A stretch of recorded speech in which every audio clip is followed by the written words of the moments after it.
السلام عليكم ومرحبا بكم دائما في القناة مع الشيف أحمد الطبخ. إن شاء الله كامل تكونوا ملاح وبصحة جيدة. أخوكم دحمانوس يحييكم.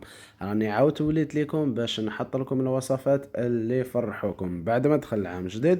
إن شاء الله يدخلوا علينا بالخير والصحة والهنا وكل واحد يتحقق له واش راهو يستنى في حياته. هذه هي. قلنا بعد ما بدأ العام الجديد يعني راح نبداو في وصفات إن شاء الله. راح نديروا الوصفات المنزلية، الوصفات تاع المطاعم، وصفات تجارية، وصفات تاع المشاريع. يعني كل مرة نديروا حاجة اللي تفيد المتتبعين تاعنا واللي يقدروا يابليكيوها كامل ويتمتعوا بها إن شاء الله. الوصفات راح تكون مضبوطة 100% إن شاء الله، هكذا باش كامل تنجحوا فيهم، وراح الشرح يكون بسيط وسهل باش كامل تلحقكم الفكرة إن شاء الله. يعني اليوم أول فيديو راح نبداوه في العام الجديد، قلنا إن شاء الله ربي يدخلوا علينا بالخير والهنا. راح ندير لكم وصفة ماريني كريم فريش، يعني الطبق هذا عائلي يوكل من 4 أشخاص إلى 5 أشخاص، يعني طبق كبير. ونزيدو نديرو معاه مكعبات البطاطا بومري سولي مقلية، نزيدو نرشوها بالملح والمعدنوس، يعني طريقة سهلة مهلة. مع الصلصة اللي راح تكون بنينة، صلصة المايونيز بنكهة المعدنوس والمايز، يعني وصفة بزاف هايلة. الفيديو تاع اليوم مهم بزاف، نتمنى منكم كامل ديرونا لي جيم وتكتبوا لي في لي كومونتير الوصفات اللي راكم حابينهم باش ان شاء الله نقراو كامل التعليقات ونعرفوا واش نلحقوا لكم هكذا باش نفيدوكم. الفيديو تاع اليوم مهم بزاف، نتمنى منكم كامل ديرونا لي جيم وفرجة ممتعة للجميع.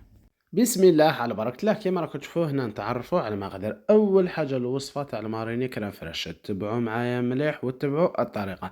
راح نحتاجوا لصدر الدجاج، يعني كل واحد على حسب الكميه تاع العائله. هنا عندي حوالي نقولوا 400 حتى 500 غرام، يعني هاوليك دجاج راح نقطعه شرائح من بعد نشوفوا. بالنسبه للتتبيله تاعو واش راح نحتاجوا؟ عندنا كاس تاع كريم فريش يعني نص، حوالي 100 مليلتر. عندنا ملعقة تاع العموطر، التوابل نحتاجو زنجبيل، فلفل كحل، توابل الماريني، توابل الماريني اللي ما فيهمش العكري، لا حلو لا حار، يعني تجي باللون الأصفر. هذه هي.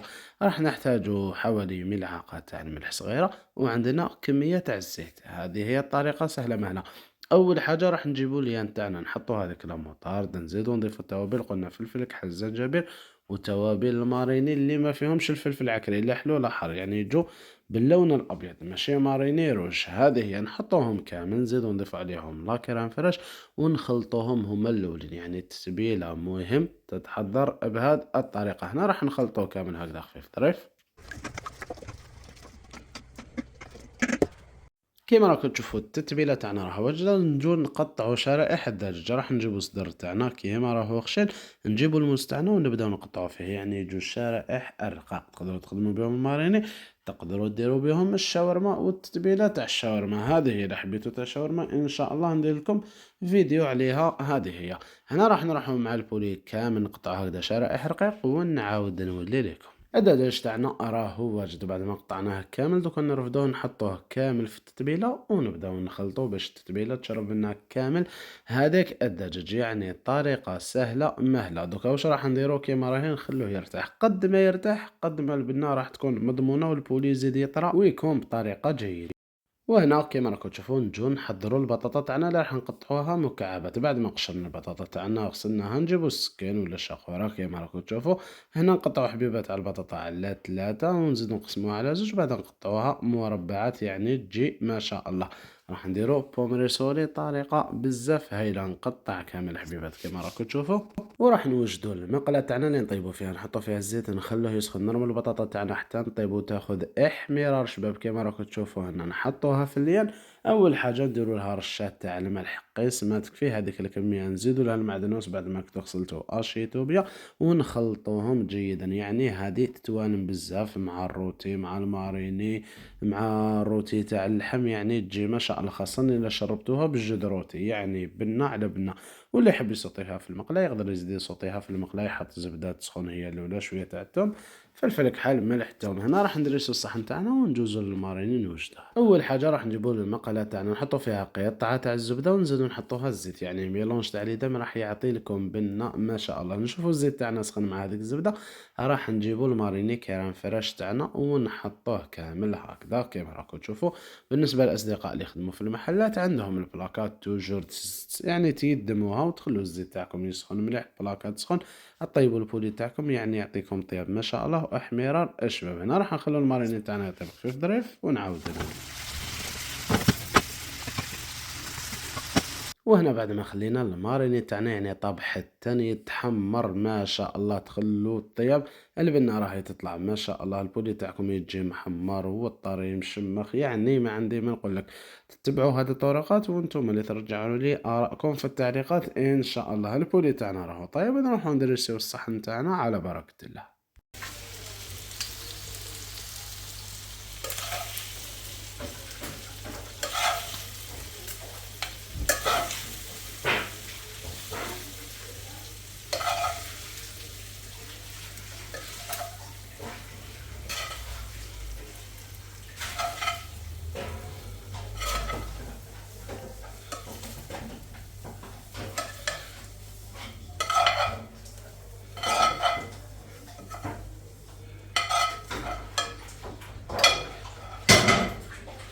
وهنا بعد ما دريسينا الصحن تاعنا، يعني الصحن هذا كبير وعائلي، نتوما تقدروا تبارطاجيوه في ليزاسيات صغار. هنا اعطيت لكم فكره تاع ربعه يكونوا مجمولين وياكلوا كيف كيف. هذه هي. عندنا حبيبه تاع طوماطيش يعني قطعتها براج، بعد ما نغسلوها نقطعوها براج ونبداو نشبحوا على الصحن هذاك صاير داير. يعني هذيك الطماطم راح تكون ما بين الفريت وما بين الماريني حتى نكملوها هكذا على شكل ورده، يعني تزيين ما شاء الله. راح نجبدو الصلصه تاعنا، صلصه المايونيز بنكهه قلنا المعدنوس والمايس، راح تعطي لكم بنة ما شاء الله وتاكلوا بها لي فريت، تقدروا ديروا بها دي ساندويتش حاجة شابة. هنا راح نديروا كل جهة مغرفة يعني نقسموها على 4 هكذا باش نكملوا نزينوا الصحن تاعنا خفيف ظريف. عندي حبيبة تاع خيار بعد ما نغسلوها نقطعوها شرائح سيفلي يعني هكذا ما شاء الله. في كل جهة تاع لاصوص راح نحط 3 شرائح هكذا تعطينا شكل شباب على شكل وردة. من بعد نتوما تقدروا تضيفوا فرامج، تقدروا تضيفوا زواتن، اي حاجه تكون متوفره عندكم وتشوفوها تعمر لكم العين يعني ديروها. وعادي في بلادي حتى تشكلوا الصحن تاعكم على حساب القسطو اللي تحبوه انتوما. بالنسبه للصلصه تاعنا راها واجده، هذا هو الشكل النهائي تاع الطبسي تاعنا. نجو نشوفوه على بركه الله. إذا كما راكم تشوفوا خوتي خيتي العزاز، هذه هي النتيجة النهائية. طبق الماريني عائلي بتشكيلة بسيطة خفيفة ظريفة، نتمنى تكون عجبتكم. هذه هي الدحمانوس، يشكر كامل المتتبعين اللي راهم يدعموا فيه، وندعو لكم دعوة الخير إن شاء الله. ماذا بكم تكتبوا لنا كامل في التعليقات واش يخصكم مواصفات، وإحنا راح نديروا كامل مجهودنا باش نلبيو لكم كامل الرغبات إن شاء الله ونفرحكم، ورانا خدامين على بركة الله. خوكم دحمانوس ما بقى لي يقول لكم غير بقوا على خير وتهلاو في روحتكم. إلى اللقاء مع وصفات جديدة. سلام.